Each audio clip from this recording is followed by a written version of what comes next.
Hello everyone.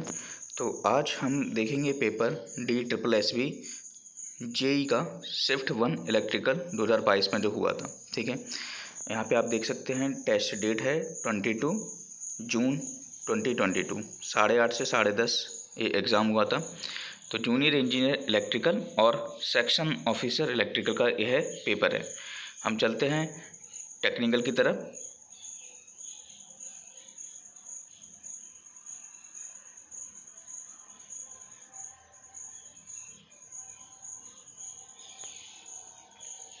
Okay, so discipline 1 आपको पता है कि जैसे मैंने पिछले पेपर कराए हैं DSSB के, तो आपको पता है कि ये डिसिप्लिन के हिसाब से आते हैं, जो कि पिछले पेपर में तो सही नहीं बैठे थे। ठीक है, ऑर्डर थोड़ा अलग था। तो यहाँ देख सकते हैं कि पहला क्वेश्चन है आपका, the slope of the lines passing through the points 3, -2 and 7, -2 each. तो यहाँ पे मोस्टली मैं हर बार की तरह सॉल्यूशंस पुट कर दिए हैं जहाँ जहाँ ज़रूरत है। तो आप जानते हैं स्लोप निकालने का फॉर्मूला होता है y2 - y1 upon x2 - x1। तो x1 x2 की वैल्यू आपको दी है और y1 y2 की वैल्यू आपको क्वेश्चन के अंदर गिवन है, तो यहाँ से आप वैल्यूज रख देंगे। नेक्स्ट है heat produced in a resistor y current in time t is given y। तो आप जानते हैं हीट क्या होती है, I² RT। ठीक है, तो H = I² RT आपका ऑप्शन होगा। नेक्स्ट क्वेश्चन है आपका, the unit of coefficient of friction, यानी कि म्यू आर भी इसको कह सकते हैं actually, in a SI system of unit H. ठीक है, तो कोफिशिएंट ऑफ फ्रिक्शन आप जानते हैं मैकेनिकली सिस्टम के हिसाब से ये यूनिट लेस सिस्टम होता है, इसकी कोई भी यूनिट नहीं होती है। बात करें तो मोलर मास ऑफ वाटर की, तो मोलर मास ऑफ वाटर होता है आपका 18.02, यानी कि 18 के अप्रॉक्सीमेटली इक्वल होता है, क्योंकि हाइड्रोजन आप जानते हैं 2 एटम इज देयर और ऑक्सीजन के 16 एटम मिलके अगर दोनों को ऐड कर दिए जाएंगे तो 18 आपका मोलर मास निकल के आएगा पानी का।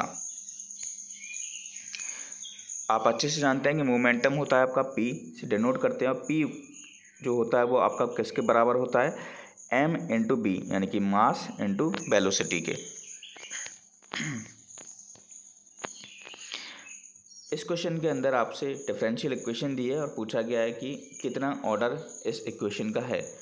तो जिसकी हाईएस्ट पावर होती है, ठीक है, जिसकी हाईएस्ट डिग्री होती है और उसके अंदर डिफरेंशियल पे जितनी पावर होती है, ठीक है, वही आपका ऑर्डर होता है। यानी कि यहाँ पे क्या दिख रहा है आपको 2D², यानी कि 2 आपका क्या होगा ऑर्डर, और डिग्री पूछी जाती तो आपका आंसर होता वहाँ पे 3।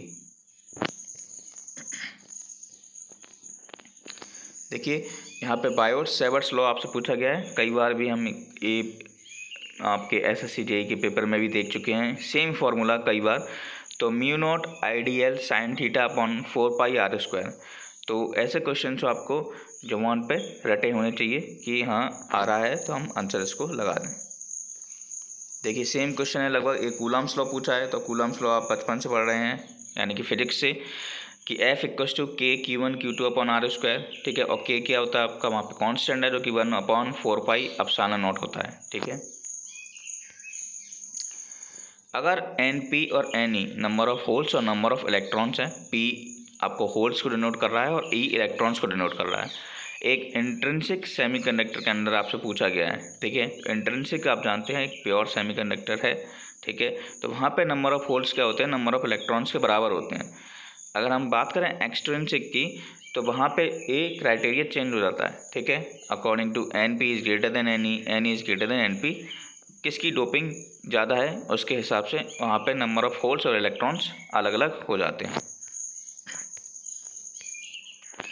नेक्स्ट है आपका एक, the direction of magnetic lines of force around a straight current carrying conductor may be determined by.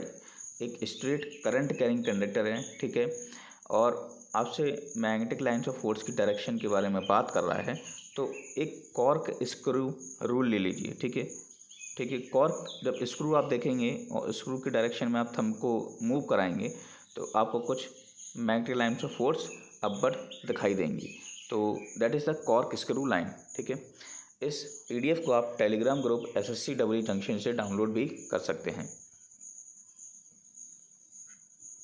Next है the scalar product of two non zero vectors will be zero if and only if the angle between the vectors is. तो यहाँ देख लीजिए, जब scalar product होता है to non zero vectors का, ठीक है, अगर हम दो वेक्टर्स का करते हैं तो हमेशा राइट एंगल बनेगा जो कि 0 डिग्री होगा, और नॉन जीरो वेक्टर्स होंगे तो 90 डिग्री बनेगा। ठीक है,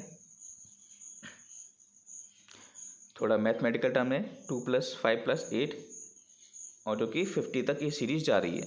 तो सीरीज बेस्ड क्वेश्चन है और आप जानते हैं a + n - 1 × d इसका फॉर्मूला होता है। a आपको 2 दिया है, n आपका कितना है, अगर आप सॉल्यूशन के हिसाब से 17 पुट करेंगे तो 17 आप पुट कर दीजिए, और 3 आपका डिफरेंस है, 5 - 2 3, 8 - 5 3। तो इसको जब आप सॉल्व करेंगे तो 16 3 = 48 + 2 50 आपका आंसर आ जाएगा। ये जो इंटीग्रेशन है ये आपका -cos इनवर्स x + c का है। 1 मोल ऑफ वाटर कितना कंटेंस करता है, 6.022 × 10⁻23 इलेक्ट्रिक मॉलिक्यूल्स। यहाँ बात हो रही है second orbit of atom contains 6 electrons, its atomic mass is 17, then the number of protons in its nucleus will be. तो यहाँ आंसर आएगा आपका 8। The oxygen dissolved in cold water can reach a concentration up to 10 parts per million. Find the modulus of complex number। तो modulus कैसे निकालते हैं, इन दोनों का √4² + 3² करेंगे तो आपका 5 आ जाएगा। अभी फ़िलहाल ए सेक्शन ए चल रहा है तो नॉर्मल से क्वेश्चन है, अभी आएंगे थोड़े अच्छे से क्वेश्चन, तब आप देखना solutions. The tendency of forces is not only to move a body but also to rotate the body, उसको कहा जाता है मूवमेंट। ठीक है, यहाँ पे 2 रिजल्टेंट फोर्स हैं, 7 न्यूटन और 9 न्यूटन, जो कि अपोजिट डायरेक्शन में है। ठीक है, तो जब भी अपोजिट डायरेक्शन की बात की जाएगी तो ये माइनस हो जाएगा। ठीक है, और सेम डायरेक्शन की बात की जाएगी तो ये दोनों क्या रहेंगे, ऐड हो जाएंगे। यहाँ पीस ऑफ गोल्ड है जिसका रेजिस्टेंस दिया है, और आपसे रेजिस्टेंस ही पूछा है वायर का सेम साइज में, और बोला गया है कि रजिस्टिविटी है वो 25 टाइम्स हो गई है जो कि प्रीवियस दी थी आपको गोल्ड की। ठीक है, तो आप जानते हैं कि रेजिस्टेंस होता है वो रजिस्टिविटी के डायरेक्टली प्रोपोर्शनल है। यहाँ पे R = ρl/A, तो यहाँ पे आपका आंसर आ जाएगा 20 ओम। ठीक है, R = ρ के हिसाब से आप यहाँ पे अप्लाई करना। डिसिप्लिन 2 पे हम आते हैं। In a aligned system of placing dimension on a prepared drawing. तो जब भी हम अलाइन सिस्टम की बात करते हैं, ठीक है, तो डायमेंशन जो होते हैं उसको हम हमेशा प्लेस करते हैं परपेंडिकुलर, डायमेंशन लाइन के परपेंडिकुलर। ठीक है, तो डायमेंशन शुड बी प्लेस्ड हमेशा मिडिल पे हम रखते हैं इस चीज़ को। ठीक है, तो इसीलिए आंसर क्या होगा, the dimension are placed perpendicular to the dimension lines. 2 parallel conductors हैं जो कि सेम डायरेक्शन में कैरी कर रहे हैं करंट को, तो हमेशा अट्रैक्ट करेंगे, अपोजिट डायरेक्शन में रिपल करेंगे। अगर हम स्पेस चार्ज रीजन को नैरो करते हैं, ठीक है, स्पेस चार्ज रीजन को नैरो करते हैं, तो amount of reverse voltage needed to cause general breakdown decreases. ठीक है, तो यहाँ जेनरल ब्रेकडाउन यानी कि जेनरल वोल्टेज की बात हो रही है, और वहाँ पे आप जानते हैं कि स्पेस चार्ज कैरियर्स और स्पेस चार्ज रीजन होता है। ठीक है, और उस स्पेस चार्ज रीजन को अगर हम नैरो कर देंगे तो जितना भी रिवर्स वोल्टेज होगा जो ज़रूरत होगी जनरल ब्रेकडाउन के लिए, वो क्या हो जाएगी, डिक्रीज हो जाएगी। रजिस्टिविटी की यूनिट आपसे पूछी गई है। यहाँ एक डायगोनल स्केल क्या रिप्रेजेंट करता है, ठीक है, तो diagonal space 3 unit of measurement को रिप्रेजेंट करता है, जो कि होती है आपकी मीटर, सेंटीमीटर और मिलीमीटर्स। वेरियर पोटेंशियल आपसे पूछा है सिलिकॉन का, ठीक है, 0.7, जर्मेनियम का 0.3। Direction of magnetic lines of force होती है हमेशा नॉर्थ से साउथ पोल की तरफ। रिप्रेजेंटेटिव फ्रैक्शन जो होता है वो यूनिटलेस होता है आपका। हाईएस्ट परमेबिलिटी किसकी होती है, फेरो मैग्नेटिक मटेरियल्स की। ये कई बार हम डिस्कस कर चुके हैं। ठीक है, आपको ये याद होना चाहिए फेरो मैग्नेटिक मटेरियल्स क्या होना चाहिए। ठीक है, डायमैग्नेटिक में कितनी होनी चाहिए, म्यू इज <1 होना चाहिए। पैरामैग्नेटिक में क्या होना चाहिए, म्यू इज <1 होना चाहिए। फेरोमैग्नेटिक में क्या होना चाहिए, म्यू इज <1। ठीक है, यानी कि लार्ज क्वांटिटी होनी चाहिए। कौन सा मटेरियल हम यूज़ करते हैं वैक्यूम ट्यूब्स में एमीटर के लिए? तो टंगस्टन, ठीक है, और भी टाइप्स के हैं जैसे कि थोरिएटेड टंगस्टन, ऑक्साइड कोटेड एमीटर्स, ये सारे हम यूज़ करते हैं मटेरियल्स। नेक्स्ट है आपका एक AC सीरीज सर्किट है जो कि 100 ओम रेजिस्टेंस है, कैपेसिटर है 2 माइक्रोफैरेड, टाइम कांस्टेंट आप जानते हैं टाउ इक्वल टू होता है R/C, ठीक है, और इंडक्टर के केस में होता है L/R। क्यूरी टेम्परेचर क्या होता है? क्यूरी टेम्परेचर मैक्सिमम टेम्परेचर है। अगर इसके आगे हम जाएंगे मैग्नेटिक मटेरियल के अंदर तो जो भी मटेरियल होगा वो अपना मैग्नेटिज्म क्या कर देगा, लूज कर देगा, ठीक है। डायपोल की जब भी बात होती है, यानी कि दो पोल की जब भी बात होती है, तो पोलरिटी की बात हो रही है। Polarity is called the polarisation. ये जो कन्वेंशन है लाइन की वो हमें हिडन लाइन को शो करता है। रेक्टिफिकेशन एफिशिएंसी और रिपल फैक्टर आपसे पूछा गया है। हाफ वेव का भी पूछा जा सकता है, फुल वेव का भी पूछा जा सकता है। तो यहाँ फुल वेव की बात करी है तो 81.2 और 0.482 आपका फुल वेव रेक्टिफायर का होगा। और ऑप्शन नंबर डी पे आप जाएंगे तो that is for the half wave rectifier, यानी कि उसका आधा एफिशिएंसी हो जाएगी, ठीक है, और रिपल फैक्टर ज़्यादा हो जाएगा यानी कि 1.21। जर्मेनियम जो सेमीकंडक्टर है आपका वो 4 valence electrons outermost shell में कंसिस्ट करता है। देखिए फेनोमेना आपसे पूछा है flux density behind the magnetising force. जब आप बी कर्व पढ़ते होंगे तो वहाँ हिस्टेरिसिस कब पढ़ते होंगे, तो हिस्टेरिसिस कर्व आपका डिनोट करता है कि लैगिंग ऑफ फ्लक्स डेंसिटी, यानी कि बी जो है आपका फ्लक्स डेंसिटी वो एफ के यानी मैग्नेटाइजिंग फोर्स से लैग करता है आपका, ठीक है। तो lagging of magnetization of a ferromagnetic material जैसे कि iron behind variation of the magnetization field. तो यहाँ पे भी आपसे एक कैपेसिटिव सर्किट का टाइम कांस्टेंट पूछा है। तो आइडियली यहाँ जो वोल्टेज जो राइज होता है वो 0.632 टाइम्स होता है किसी भी फाइनल वैल्यू ऑफ वोल्टेज से। नेक्स्ट है power consumed by a pure inductance. जब भी प्योर इंडक्टेंस प्योर कैपेसिटेंस आपसे पूछा जाता है तो वहाँ पावर कंज्यूम जो होती है वो 0 होती है। For which purpose L is replaced by R in pi filter. देखिए कई प्रकार के फिल्टर होते हैं, RC फिल्टर, RL फिल्टर्स। तो यहाँ पाई फिल्टर एक प्रकार का है तो जिसमें एल को रिप्लेस यानी कि इंडक्टर को रिप्लेस करते हैं रजिस्टेंस से, क्योंकि वहाँ पे इंडक्टर जो होता है वेटेड होता है तो इसलिए रेजिस्टेंस लगाते हैं जिससे कि वेट रिड्यूस हो जाए, कॉस्ट रिड्यूस हो जाए, ठीक है। तो पाई फिल्टर एक प्रकार का फिल्टर है जिसके 2 पोर्ट होते हैं, 3 टर्मिनल ब्लॉक होते हैं, ठीक है, 3 एलिमेंट्स होते हैं इसके अंदर, where each elements include 2 terminals. Discipline 3 में हम चलते हैं।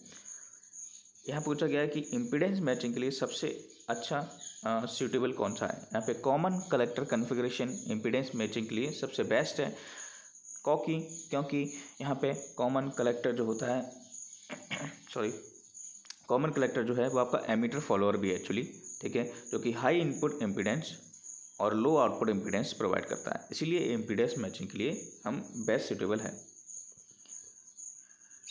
तो कौन सा गेट होगा अगर logic gate output will be 1 if, तो एनीथिंग यहाँ पे और गेट होना चाहिए था कि एनीथिंग और gate with its own complement. Question है कि 8085 माइक्रो प्रोसेसर में किसकी लोएस्ट प्रायोरिटी होती है। तो ये भी क्वेश्चन कई बार रिपीट हो चुका है। तो DSSC का जो भी पेपर दे के आया हुआ बहुत खुश हुआ क्योंकि मोस्टली पेपर्स में से ही आपसे प्रीवियस ईयर ही पूछे हैं, ठीक है, कोई भी क्वेश्चन बाहर से नहीं है आपका। तो इंटरप्ट RST 7.5 RST 5.5 ये क्या है आप लोगों के, ये मास्केबल इंटरप्ट है और ट्रैप आपका नॉन मास्केबल इंटरप्ट है। लेकिन यहाँ जो आपका लोएस्ट प्रायोरिटी पूछी है वो इंटरप्ट की होती है और हाईएस्ट प्रायोरिटी अगर आप क्वेश्चन के अंदर पूछी जाती तो आप आंसर लगा के आते हैं ट्रैप, ठीक है। कोल क्या है आपका, कन्वेंशनल एनर्जी है। यहाँ क्वेश्चन है कि एक 1S है अप्लाइड करते हैं सेट और रीसेट पे, ठीक है, यानी कि RS फ्लिप फ्लॉप की बात हो रही है। तो यहाँ पे नॉर SR लैच है, यानी कि यहाँ SR लैच की बात हो रही है, ठीक है, फ्लिप फ्लॉप की नहीं, लैच की हो रही है। तो मोड ऑफ ऑपरेशन क्या होगा, अगर दोनों तरफ बंद है तो आप उसकी जब आप तुरंत टेबल देखेंगे तो वहाँ पे आपको पता चलेगा कि that is the process of prohibited. एक केबल है जिसके 3 स्ट्रैंड है, ईच ऑफ गेज है 20, ठीक है, स्टैंडर्ड वायर गेज में भी रिप्रेजेंटेड एस। तो यहाँ हो जाएगा आंसर 3/20। ये लिखने का तरीका है, strands over total SWG। Next है the most commonly used coolant in nuclear power plant.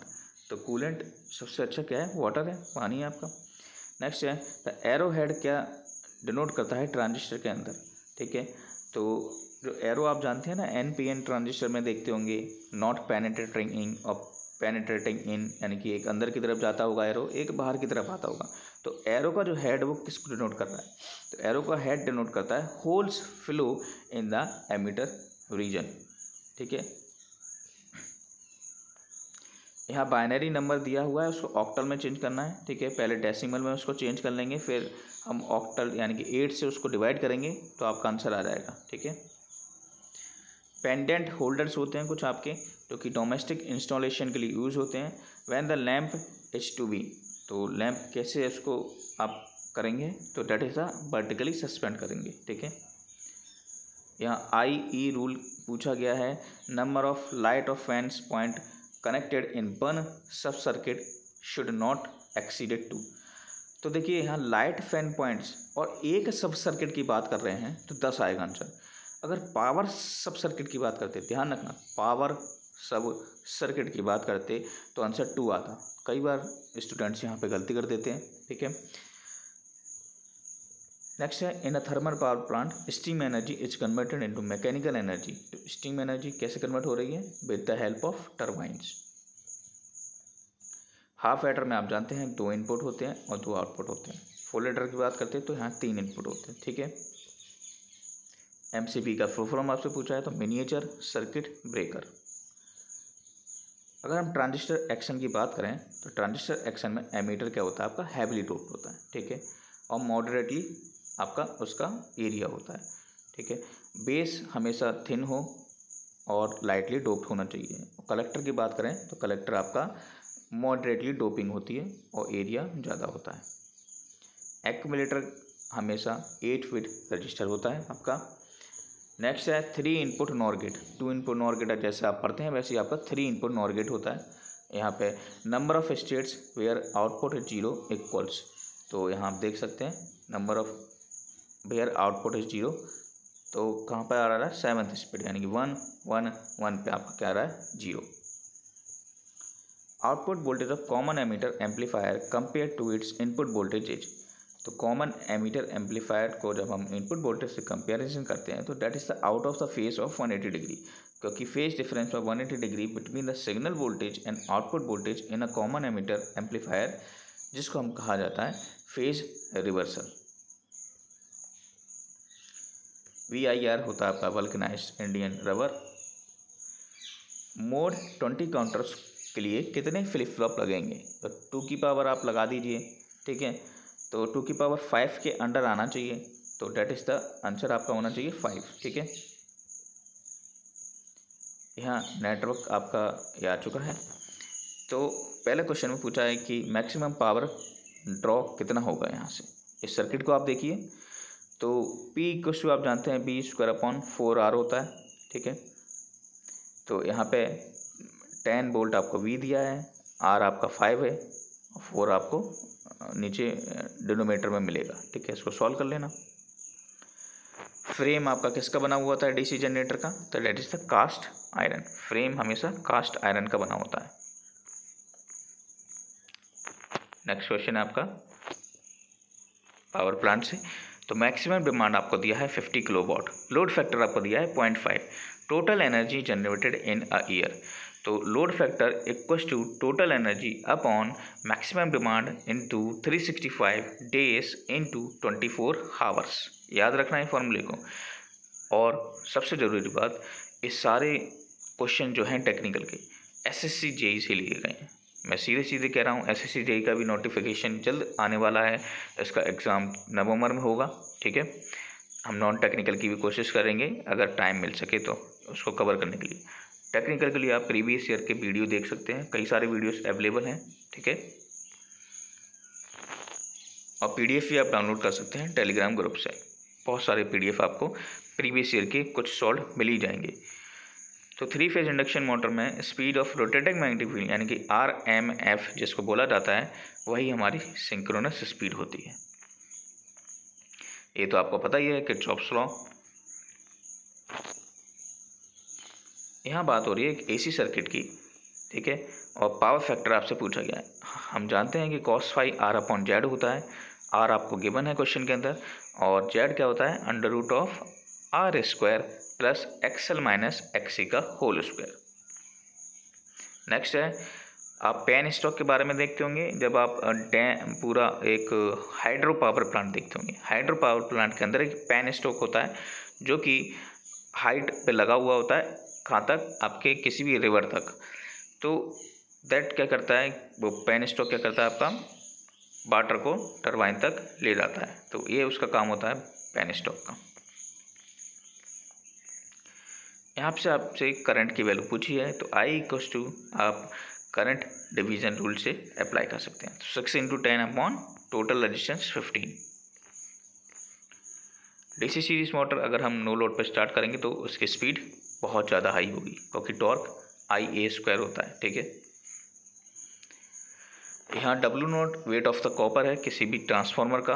आपसे पूछा गया है सेविंग ऑफ कॉपर क्या होना चाहिए, तो सेविंग ऑफ कॉपर का फॉर्मूला होता है K × W0, ठीक है। और K आपका क्या है, कांस्टेंट है। Current drawn by motor DC motor at starting is equals to, तो करंट ड्रॉ जो करती है DC मोटर आपकी स्टार्टिंग के समय, वो नॉर्मल करंट से थोड़ी ज़्यादा होती है। रोटर की frequency FR = S × F। Ohm's law transistor के लिए एप्लीकेबल नहीं है, नॉन आइडियल होता है, इसीलिए। थायरिस्टर और ट्रांजिस्टर का कंपैरिजन करेंगे। Thyristor have higher internal power loss, ये रॉन्ग है, ठीक है। क्योंकि थायरिस्टर अगर ट्रांजिस्टर से कंपेयर करें तो ट्रांजिस्टर की इंटरनल पावर लॉस ज़्यादा होते हैं due to its internal architecture. यहाँ थेवेनिन्स रेजिस्टेंस आपसे पूछा गया है, और आप जानते हैं जब थेवेनिन रेजिस्टेंस पूछा जाता है तो वोल्टेज सोर्स को शॉर्ट कर देते हैं, करंट सोर्स को ओपन कर देते हैं।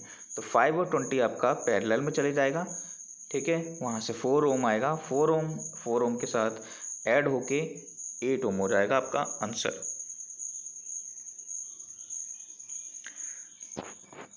आइडियल DC जनरेटर में वोल्टेज रेगुलेशन, तो ट्रांसफार्मर की बात करें, चाहे मोटर की बात करें, चाहे जनरेटर की बात करें, तो रेगुलेशन हमेशा क्या होना चाहिए, वोल्टेज रेगुलेशन कम होना चाहिए, मिनिमम।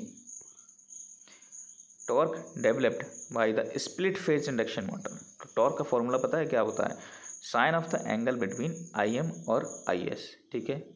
यहाँ पे आपको स्टार्टिंग वाइंडिंग और मेन वाइंडिंग के करंट दिए हुए हैं। मेन वाइंडिंग का करंट है IM और स्टार्टिंग वाइंडिंग का है IS। तो IM IS sin थीटा इस प्रकार का आपका फॉर्मूला होता है। यहाँ सिंक्रोनस मोटर दिया है, मिनिमम आर्मेचर करंट आपको मिलेगा यूनिटी पावर फैक्टर पे। डायग्राम आप देख सकते हैं। अगर लेफ्ट हैंड साइड की बात करें तो लैगिंग, और राइट हैंड साइड की बात करें तो लीडिंग। और यहाँ पे जनरेटर होता तो लीड और लैग की पोजीशन चेंज हो जाती है। बुकोल्ज रिले आपका गैस एक्चुएटेड रिले होता है। फ्रीक्वेंसी इंक्रीज करेंगे तो रेजिस्टेंस अनअफेक्टेड रहता है, लेकिन इम्पीडेंस की बात करते हैं तो इम्पीडेंस डिक्रीज हो जाता है, ठीक है। डिसिप्लिन 5 पे आते हैं, तो यहाँ पे प्रेसिजन आपसे पूछा गया है। तो जो मैक्सिमम वैल्यू है ना, उसको आप मेजर्ड वैल्यू से माइनस कर दीजिए और मैक्सिमम वैल्यू से डिवाइड कर दीजिए, तो पॉइंट बनाएगा 100.4 - 100/100.4। EGT आप जानते हैं, एक टू लेयर 3 टर्मिनल डिवाइस है जिसमें 2 बेस होते हैं और एक एमीटर होता है। थर्मोकपल आपका वर्क करता है सी बैक इफेक्ट पे, ठीक है। Orifice meter is used to measure the water flow या लिक्विड फ्लो। केल्विन्स लॉ की बात हो रही है, केल्विन्स लॉ, ठीक है। और केल्विन्स लॉ में पूछा गया है कि most economical size of conductor is that for which variable part of annual charge is. तो ये बराबर होता है आपके equal to annual cost of energy wasted के, ठीक है। यहाँ पढ़ सकते हैं आप, नीचे लाइन भी लिखिए केल्विन्स लॉ के बारे में। चॉपर आप जानते हैं, chopper is a DC to DC converter which is the passive transducer. तो पैसिव ट्रांसड्यूसर आप जानते हैं कि पैसिव ट्रांसड्यूसर आपका होता है कि जिसको एनर्जी एक्सटर्नल फोर्स के द्वारा दी गई हो। एक्टिव क्या होता है, जो खुद सप्लाई कर रहा हो। तो पैसिव ट्रांसड्यूसर के अंदर आपका LVDT, resistance strain gauge, differential transformer आते हैं। एक्टिव के अंदर थर्मोकपल, पीवी सेल, ये सारी चीज़ें आती हैं। स्टेप डाउन साइक्लो कन्वर्टर क्या करता है, तो साइक्लो कन्वर्टर का काम क्या होता है, फिक्स्ड फ्रीक्वेंसी से आपका वेरिएबल फ्रीक्वेंसी में कन्वर्ट करना। लेकिन यहाँ पे फ्रीक्वेंसी भी क्या होती है, चेंज होती है। और एसी वोल्टेज कंट्रोलर में फ्रीक्वेंसी चेंज नहीं होती, ठीक है। ये दोनों चीज़ आपको ध्यान रखनी पड़ेगी, एसी टू एसी कन्वर्जन होता है। During a non uniform distribution of current the increases in resistance in a conductor is known as. तो देखिए डेफिनेशन लिखी है स्किन इफेक्ट की, ध्यान रखना। Non uniform distribution of current की वजह से रेजिस्टेंस इंक्रीज कर जाता है, ठीक है। तो उसकी वजह से जो कंसंट्रेशन होता है चार्ज का वो सरफेस पे ज़्यादा हो जाता है, ठीक है, कोर की बजाय। तो इसीलिए रेजिस्टेंस इंक्रीज होता है और उस टर्म को बोलते हैं skin effect. Single phase half wave control rectifier को बनाएंगे तो एक डायोड की केवल जरूरत पड़ेगी। ट्रांसमिशन लाइन कांस्टेंट होते हैं आपके पैरामीटर्स, जैसे देखते होंगे Z इक्वल्स टू ABCD, ये पैरामीटर्स हैं आपके, ठीक है। तो इनकी कोई डायमेंशंस नहीं होती है, तो A have no dimensions. Thermistor एक आपका नेगेटिव टेम्परेचर कोफिशिएंट की प्रॉपर्टी को धारण करता है, ठीक है। और भी आज पॉइंट्स यहाँ पे लिखे हुए हैं, कुछ पॉइंट्स आप पढ़ सकते हैं। ट्रांसपोजिशन हम क्यों करते हैं, ठीक है, क्योंकि अनसिमेट्रिकल कंडक्टर्स को सिमेट्रिकल करना है, ठीक है। इसलिए हम ट्रांसपोजिशन का काम करते हैं, जिससे कि हमारी जो वोल्टेज ड्रॉप है वो क्या हो जाए, बैलेंस बना रहे, ठीक है। तो बैलेंस लाइन्स वोल्टेज ड्रॉप को thyristors can be considered as, thyristor आपका कंट्रोल स्विच की तरह वर्क करता है। गेज फैक्टर का फॉर्मूला याद रखिए, delta R upon R upon delta L upon L. Delta R है आपका change in resistance, delta L है आपका change in length. Maximum output voltage of a single phase का अगर हम कंपेयर करेंगे फुल वेव से, तो हमेशा हाफ आपका आउटपुट वोल्टेज आएगा, ठीक है। एलवीडीटी हैच, तो अभी हमने देखा था एलवीडीटी आपका एक पैसिव ट्रांसड्यूसर होता है। ट्रांसड्यूसर क्या करता है आपका, ट्रांसड्यूसर नॉन इलेक्ट्रिकल क्वांटिटी को इलेक्ट्रिकल क्वांटिटी में कन्वर्ट करता है। यहाँ आप देख सकते हैं दो सेकेंडरी पाई जाती हैं एलवीडीटी के अंदर। एक लाइन है which joins the energy meter of a consumer with the distributor is known as, ठीक है, हम जानते हैं that is the term service main. GMR की वैल्यू देखी जाए तो 0.7788 के बराबर होती है। R डैश से इसको डिनोट किया जाता है और R dash equals to 0.7788 times of resistance. Next है आपका मेजरमेंट सिस्टम, जो कि आपका ये शायद लास्ट क्वेश्चन है। तो यहाँ मेजरमेंट सिस्टम दिया है, नंबर दिया आपको 130.4। सिग्निफिकेंट फिगर्स पूछे हैं, कुछ पॉइंट ध्यान रखना है यहाँ। अगर नॉन जीरो नंबर है यानी कि 1 2 3 4 5, ये हमेशा सिग्निफिकेंट रहेंगे, ठीक है। जैसे कि 1325 है तो 4 सिग्निफिकेंट आपको दिख रहे हैं। अगर जीरो दिया है नॉन जीरो नंबर के बीच में, ठीक है, तो वो भी हमेशा क्या रहेंगे, सिग्निफिकेंट रहेंगे। जैसे कि आपका एक क्वेश्चन दिया है 130.4, तो जीरो किसके बीच में है, नॉन जीरो के बीच में, तो ये भी सिग्निफिकेंट है, ठीक है। जैसे कि 1 2 3 4, तो यहाँ पे भी 4 सिग्निफिकेंट फिगर है। तीसरा पॉइंट है, अगर एक डेसिमल नंबर है जो कि लाई कर रहा है 0 1 के बीच में, और 0 है हमेशा राइट में यानी कि डेसिमल के लेफ्ट हैंड साइड में, तो हम उसको कंसिडर नहीं करेंगे, ठीक है। यानी कि 0.00 को कंसिडर नहीं करेंगे, नॉन जीरो से अगर पहले हैं सारे। तो 247 है तो 3 सिग्निफिकेंट होगा, एग्जाम्पल आपको दिखाई दे रहा है। तो टेलीग्राम ग्रुप से आप PDF को डाउनलोड कर सकते हैं। ठीक है, आगे भी और सारे पेपर हैं DSSS के, उनको भी हम डिस्कस करेंगे जैसे ही हमें टाइम मिलेगा। नॉन टेक्निकल को भी पढ़ते रहेंगे, पेपर में नॉन टेक्निकल बहुत ज़रूरी पार्ट है, तो उसको भी आप सॉल्व करिए। ठीक है।